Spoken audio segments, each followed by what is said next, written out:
retorno, né, quanto à questão da agitação da cauda dentro do tanque do pulverizador, tá? Nem todos têm essa agitação mecânica, tá? Nem todos. Por exemplo, muitos pulverizadores montados não têm esse sistema de agitação. São os pulverizadores menores, tá? Mas todos eles têm a parte hidráulica. Então, o próprio retorno do excedente, da vazão, quando volta para o tanque, ele já promove essa mistura. E ele tem também, óbvio, que é essa válvula. Então, a gente tem a questão da agitação também por turbilhonamento através dos difusores. A maioria deles tem os dois sistemas, né, tanto hidráulico quanto mecânico, mas o mecânico nem todos têm. Então, os menores só têm agitação hidráulica mesmo. A questão da pressão, ou seja, depois que a gente falou do tanque, do sistema de agitação, tem o filtro do tanque, o filtro antes da bomba, falamos da bomba que é responsável por fazer com que a pressão aconteça, com que a vazão do tanque até todo esse sistema seja deslocado, né, de uma maneira correta. A gente tem que ter um equipamento que regule a pressão. Ou seja, não é toda aplicação minha, essa minha aplicação eu vou fazer 80 litros por hectare, essa minha aplicação eu vou fazer 100 litros por hectare. Olha, eu troquei a ponta ela é uma ponta que proporciona um diâmetro de gota mais fino, eu tenho que colocar maior pressão. Então, a gente precisa de um equipamento que regule essa pressão, tá? O manômetro, ele vai nos indicar qual que é a pressão que está tendo, né? Então, a gente tem uma válvula antes que a gente vai regular essa pressão e o manômetro vai indicar qual a pressão que a gente está tendo naquele momento. A gente tem que regular para a pressão que a ponta de pulverização pede também. Então, na aula de ponta de pulverização, a gente vai ver que cada ponta tem um limiar de pressão que a gente trabalha. De acordo com a pressão, a gente tem um diâmetro de gotas e também uma vazão. Tem um equipamento que eu gostava muito, tomara que eu tenha colocado a foto dele aqui para vocês. Pessoal, então aqui é o manômetro simplesmente ele vai mostrar qual que é a pressão, mas a gente tem as válvulas reguladoras de pressão. Então aqui a gente tem uma manopla que a gente pode, vai no sentido horário ou sentido anti-horário para aumentar ou para diminuir essa pressão. Aqui a gente tem o comando também de abertura de seção de base, então esse aqui obviamente é um pulverizador menor. Esse aqui a gente tem uma válvula volumétrica de ajuste de pressão. Então, eu consegui um vídeo, né? Estava pesquisando imagens para vocês, mas vi um vídeo. Então, o que acontece? A gente regula aqui, ajusta a pressão aqui no alívio, né? Fecha todas essas válvulas de pressão, fecha a barra e regula aqui a pressão que eu quero na barra, né? Por exemplo, eu quero uma pressão de 2 bar. Então, eu regulo, giro até chegar à pressão de 2 bar. E aí eu vou abrindo uma por uma, e quando eu abro, por exemplo, eu abro todas, quando eu fecho essa, vai alterar a pressão aqui. Mas aí eu retorno a pressão a 2 bar.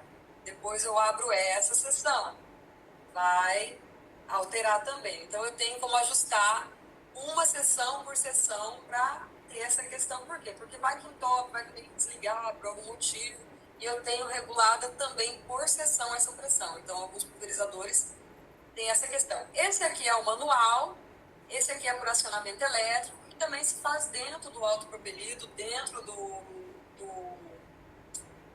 do trator, também a gente faz o acionamento, né? Na maior parte das vezes que eu vejo, é acionamento elétrico, principalmente desses pulverizadores maiores. Mas a gente tem que saber que tem esses outros sistemas manuais também.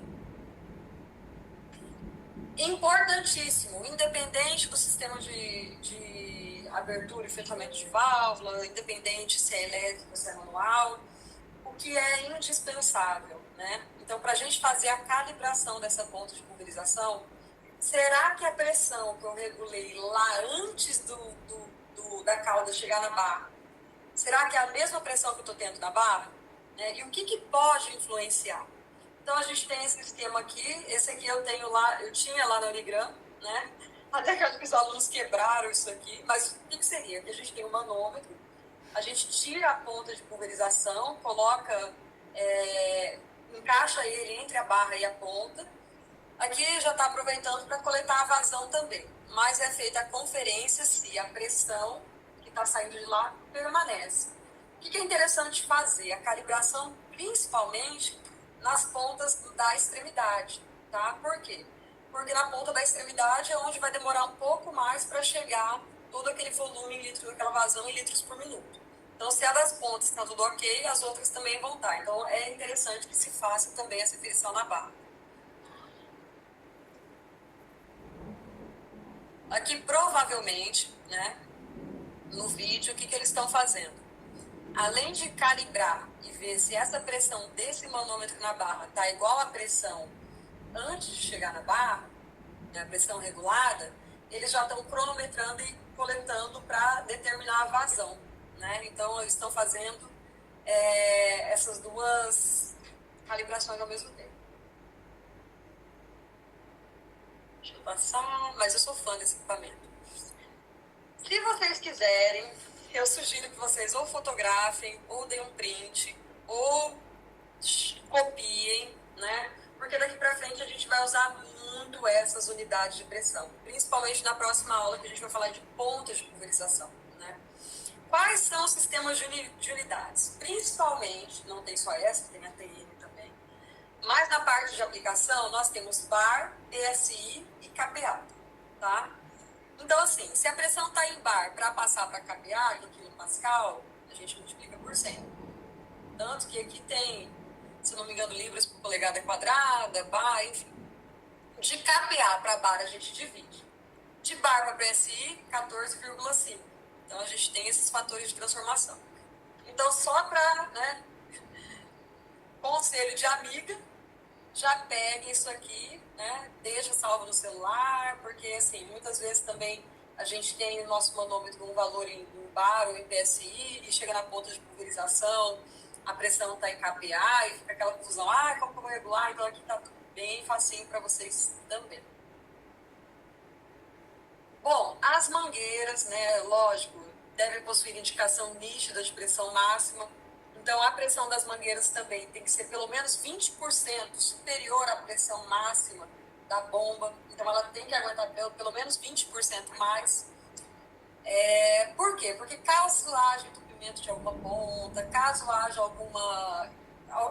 essas coisas acontecem, né? Ela pelo menos aguenta. Então, tem que ser uma mangueira de qualidade. Esse aqui foi um resuminho que eu escrevi para vocês, né? O depósito armazena, transporta e protege a calda. Tá? Só um fechamento.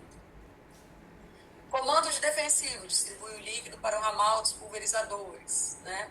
O filtro retém impurezas da calda. Então a gente tem aqui a bomba. Então a bomba ela admite e recalca o fluxo dos litros, tanto para o comando quanto retornando para o tanque. Né? Para quê? Para dar o alívio, né? Tanto que tem a válvula de alívio, quanto também para fazer a mistura, para continuar tendo aquela agitação hidráulica.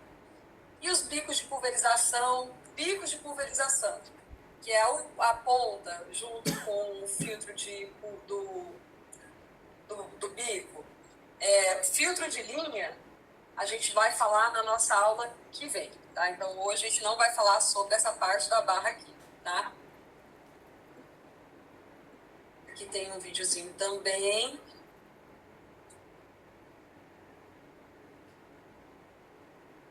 Não é para ser tão demorado, não. Mais uma vez, minha gente, falando sobre o circuito, como que esse líquido, né, ele é passado. Então, esse aqui é um videozinho que eu achei bem interessante da Jaque. Não só a propaganda da Jaque, não ganhando nada. Então, a gente tem aqui o sistema de abastecimento. Então, é feito abastecimento, água, depois o abastecimento dos produtos, tanque provavelmente de polietileno,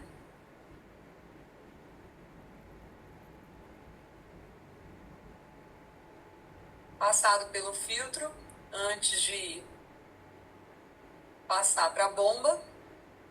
Na bomba ela tem a questão da vazão em litros por minuto. Parte dessa vazão vai para a barra, né, através do que foi calculado. O excedente volta para o tanque do pulverizador. Então, a gente tem a imagenzinha. Uma pena... a gente já criou um grupo no WhatsApp. Eu vou mandar esse vídeo para vocês no WhatsApp, porque em PDF não dá para ver o vídeo tão bonitinho assim, tá? No PDF tá aparecendo só em azul. Mas tem aqui todo o sistema, todo o caminhamento. E eu já peço desculpa para vocês de novo, porque eu já estou excedendo 10 minutos da minha aula, mas... né? Vale a pena ver esse sistema. Cenas para o próximo capítulo. Então, a questão de controlador, de taxa de aplicação, a questão de constante, a questão de cor de pontos de pulverização, a gente vai ter uma aula só sobre isso, tá? Hoje é só para conhecer o pulverizador, a barra vai ficar para o próximo capítulo. Finalizando o turboatomizador. Eu ainda pensei, falei, gente, eu acho que eu vou estourar o tempo. Quando eu falar de turboatomizador, vocês preferem que eu continue falando sobre turboatomizador nessa aula ou vocês querem Vou fechar aqui, porque senão eu não consigo ver o chat. Ou vocês querem que eu faça uma aula extra só sobre turboatomizador? Eu acho que eu já passei em 10 minutos que eu tinha combinado com vocês. Deixa eu minimizar aqui para ver. Manifestem-se aí na mensagem, por favor. Posso continuar? Então tá. Então vamos continuar. Beleza. Então vamos falar basicamente sobre o turboatomizador, tá? Então o turboatomizador é para quê? Na minha realidade, não é algo tão comum. Por quê? Porque eu moro numa região onde tem grãos e cana-de-açúcar, né? Esse equipamento ele é comum onde? Cafeicultura, citricultura, espécies arbóreas, para isso que ele é recomendado. Né? Por isso que na minha região a gente não tem tanto turboatomizador. O turboatomizador ele é classificado da mesma forma, se a gente for fazer uma analogia, da mesma forma do pulverizador de barras. Tá? A gente tem o turboatomizador montado nos 3 pontos, no caso desse daqui. A gente tem o turboatomizador equivalente ao de barras de arrasto, né? Ou seja, maior volume de tanque. Da mesma forma, façam a mesma analogia que vai ficar fácil de vocês entenderem. Então, esse aqui, acoplado na barra de tração, é o equivalente ao nosso de arrasto. Só que qual que é a diferença? A gente tem aqui o equipamento na vertical. E a gente tem um videozinho aqui que eu peguei também para vocês. Tanque polietileno JP55. O que tem nesse vídeo aqui, gente? O que a gente pode observar? Que ao invés de ter a barra, ele joga a cauda ao lado, né? Por quê? Porque é espécie arbórea. Só que a gente tem que tomar cuidados diferentes, só que não tão diferentes, né? Tomar cuidado com a questão da deriva, que a gente vai ter uma aula só sobre isso, né? O tanque vai variar de 2.000 até 4.000 litros. O produto ele é pulverizado através de uma força de uma corrente de ar em grande velocidade. Então, o que vocês vão ver no turboatomizador?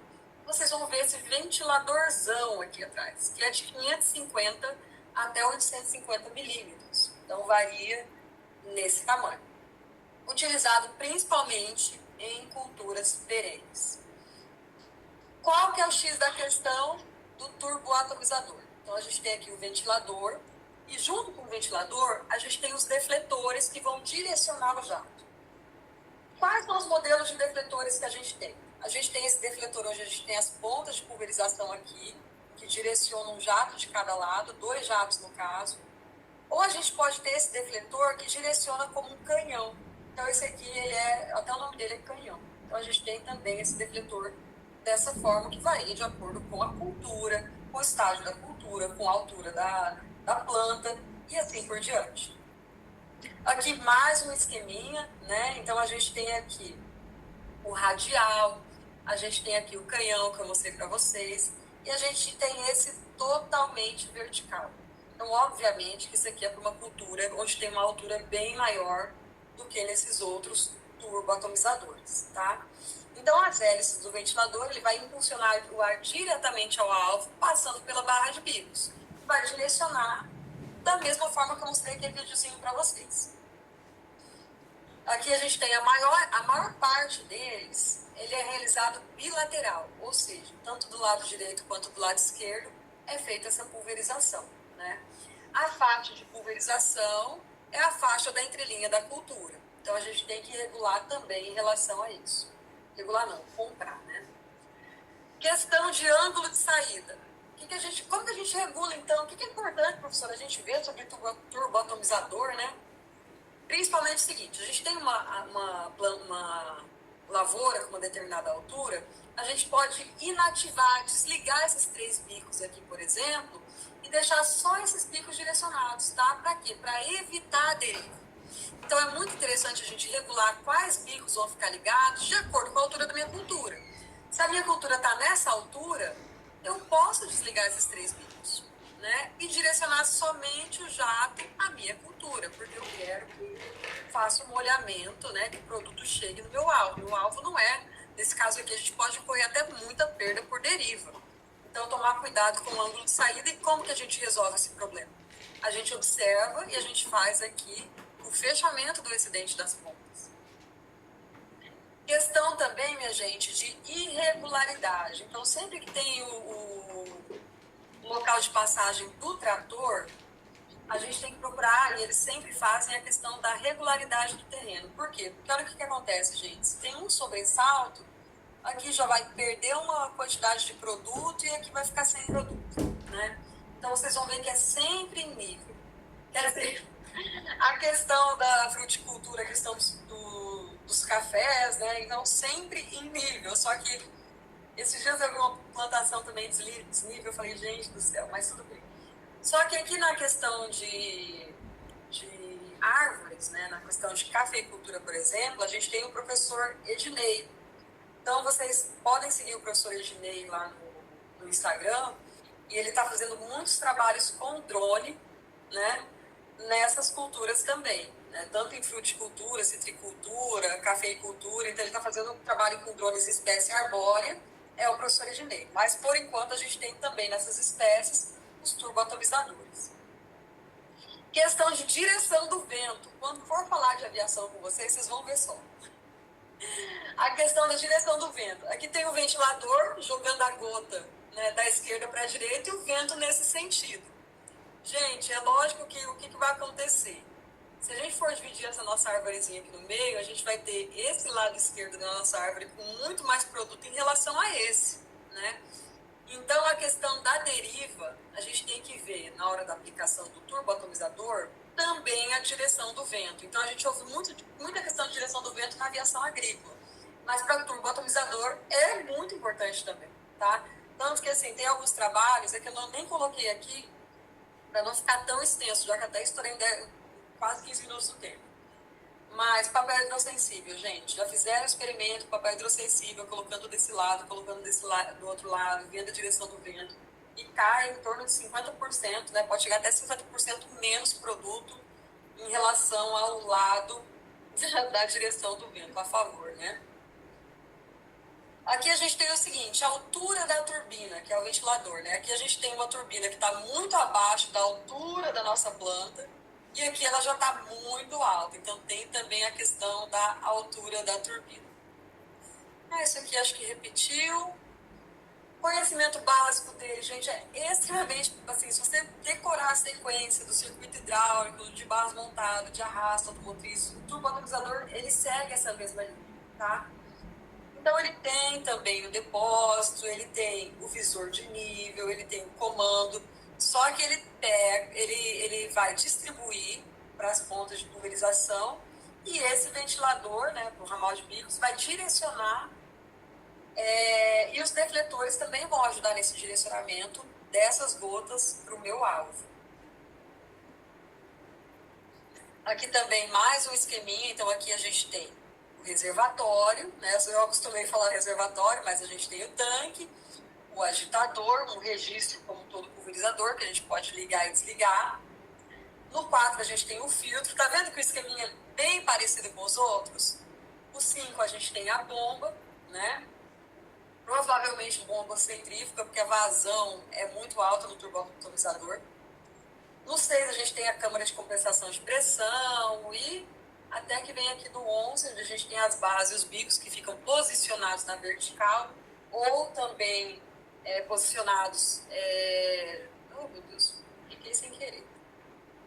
Posicionados também na direção do vento, então ele é perpendicular ao direcionamento do turboatomizador, então o turboatomizador está andando nessa direção e ele está jogando na perpendicular, e o ventilador ele está ajudando nesse sentido no deslocamento dessas gotas, principalmente porque essas espécies arbóreas também têm aquele efeito guarda-chuva, aquele índice de área foliar muito grande.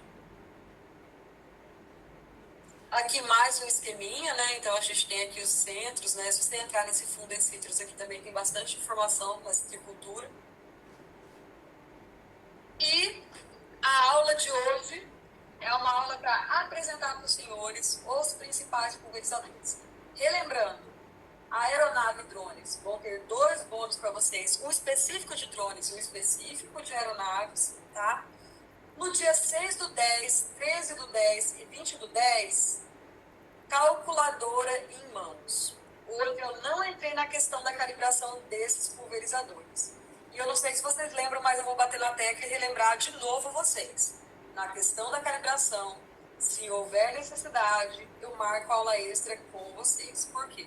Porque nesses dias eu vou ensinar a calibração tanto do montado de base, tanto do de base de montado, arrasto automotriz, quanto de turboatomizador também.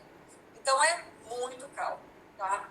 Então, se houver necessidade, a gente entra num consenso, faz no dia de sábado uma aula extra, uma gravação, mas os cálculos ficarão para esses dias, que é o que está lá no nosso início, que foi combinado na minha aula 0 com vocês, quer ver? Deixa eu voltar. Eu gosto das coisas bem combinadinhas. Aqui, ó. Por que eu falei? Dia 6, 13 e 20 são os dias que a gente vai falar sobre calibração. Então, são dias que 80% a 90% que a gente vai falar são cálculos sobre como realizar essa calibração, tá? Então, hoje eu não vou passar por conta de que já está agendado numa outra data. Certo, minha gente? Deixa eu fechar aqui. Dona Moça. Dona Gabriele, aqui, a Jaque é uma das melhores em relação a pulverizador. Até eu faço propaganda, até parece que eu faço propaganda, né, Gabriele? Mas realmente ela é bem fácil de se calibrar. Gabi, o grupo do WhatsApp a gente recém criou, tá? Eu criei hoje com o Carlos, pedi para ele criar para mim. Eu estava até segurando fazer esse grupo no WhatsApp, por quê? Porque tem aquela questão, né, das pessoas que poderiam ficar 30 dias, e eu ia criar esse grupo só depois dos 30 dias. Mas eu já vou colocar, por quê? Porque eu quero colocar esses vídeos para vocês também, né? Que quando eu coloco o material em PDF, vocês não têm acesso ao vídeo. Então, o Carlos já criou. Quem não está no grupo do WhatsApp, pode me chamar lá no Instagram, fala, professora, eu não estou no grupo, meu número é esse. Aí eu coloco vocês no grupo também, tá? Eu ia deixar para criar mais pra frente, mas como tem alguns videozinhos que eu quero que vocês vejam, esses vídeos eu mando pro WhatsApp também. Certo, minha gente? Tá aí a professora que não cumpre o que promete, né? Eu falei que ia ser 45 minutos de aula aí. Estourei o tempo de novo. Então, agora, só para avisar os senhores, eu vou gerenciar a gravação. E nesse momento eu tô encerrando a gravação, tá?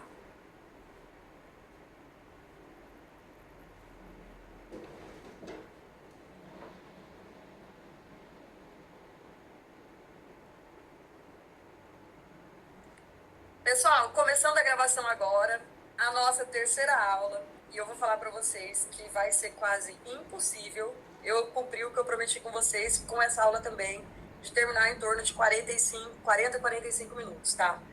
Que é um assunto que a gente usa bastante na prática, mas essa aula que eu preparei para vocês é uma aula bem, assim, eu tentei colocar pontos nessa aula que outras pessoas, né, outros professores, que eu já também assisti N aulas sobre isso, outros professores, na minha visão, eu senti falta, tá? Então, ela ficou um pouquinho, né? Vocês estão vendo 86 slides, né? Mas vamos lá, então. Então, a gente está na nossa terceira aula, né, do curso de Formação em Tecnologia de Aplicação. Hoje a aula é de pontas de pulverização. E é a nossa última aula antes da aplicação, que é o conhecimento. Então, a gente vai conhecer, a gente vai tentar compreender tudo que diz respeito a pontas de pulverização, tá? Número, sigla, pressão, formação de gota, tudo isso a gente vai ver hoje. Então, hoje, a gente vai fechar essa parte do conhecimento. Então, ela está lá como pontas de pulverização.